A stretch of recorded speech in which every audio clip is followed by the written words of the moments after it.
I'm going to use this as an example to make a point.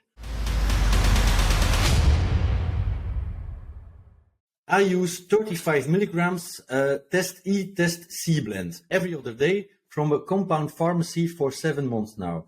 There have been times where I have serious anxiety, feelings of swelling up, high blood pressure, heavy heartbeat, where it's hard to go to sleep even, and that will last for up to 2 days and comes on about 8 hours after a shot. I noticed this more when I was using a slightly higher dose because of doing it every 3 days. I don't know what the hell is going on here, but I almost went to the hospital last time it happened. It's not regular anxiety. I can feel a surge of androgen feelings that peak out to a very uncomfortable feeling and aforementioned symptoms. He's 43 years old, 5'6", 176 pounds, work out 3 times a week, no caffeine, D3 10,000, NAC 1200, TUDCA 600, vitamin C 1000, and yeah, that's it. Okay. Firstly, I'll address the Test C, Test E blend. That's like taking a can of Coke and a can of Pepsi and mixing them together. It's a complete waste of time, but it wouldn't be doing any harm. But for anyone who's watching, wondering about that, that is probably some kind of marketing or some kind of product that someone's patented from a lab to be able to mark up. Look, in situations like this, I'm going to use this as an example to make a point.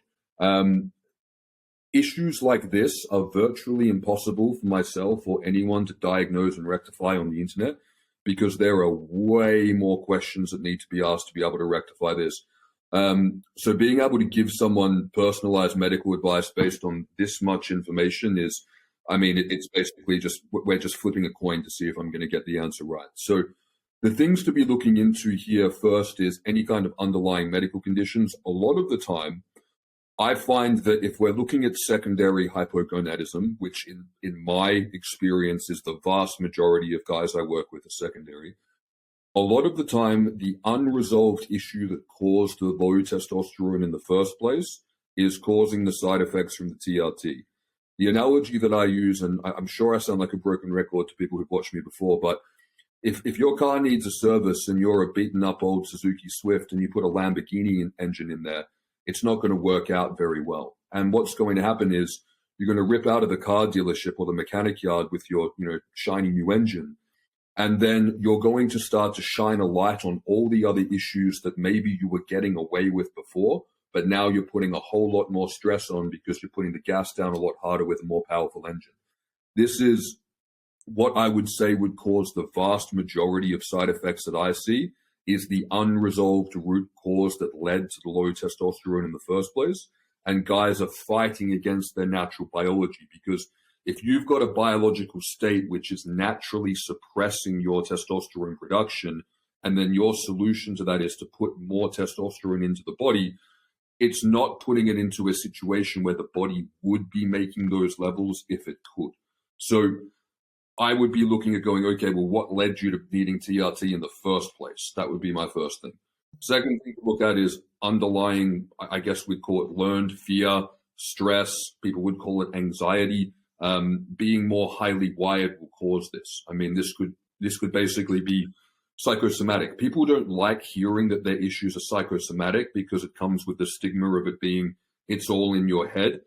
If something's all in your head, it's still causing a very real biological cascade in the body. So it's not like to dismiss it or downplay it, but it can absolutely be psychosomatic in root cause. And that's not something that people should be ashamed of or try to be running from. And that can be present for a lot of people. The other things I would be looking at is, I mean, the gentleman said that he described it as a overwhelming androgenic feeling. It's very difficult to put a finger on what is what. I mean, people can't differentiate between cortisol and adrenaline. So maybe he can't differentiate between androgens and adrenaline. So that's also something to be looking at. So I would be looking at potentially intolerances to carrier oils. This is something that comes up. I mean, it comes up more often than I thought it would. It's something that's worth looking into if you're having these weird side effects. I mean, he's only on, I did a calculation on my phone. He's on like 122.5 milligrams a week. It's not a lot, but he could also be hyper-responding. So maybe his dose is just way too high for him. Some guys only need 60, 70, 80 milligrams a week. to get what the average guy or myself gets on 200, 250. So maybe he needs to get his levels checked. The other thing as well, pregnenolone deficiency. That will also cause people to not be able to tolerate their TRT properly and get this overstimulated, cranked out response, which I mentioned in that second video on the YouTube channel. So I would be looking into all those things. And if underlying anxiety and stress is something that this gentleman maybe has experienced in the past, and you can go, yep, I feel that. CBD phosphatidylserine combination video that I made recently on this channel, that video is literally purpose made for someone dealing with that.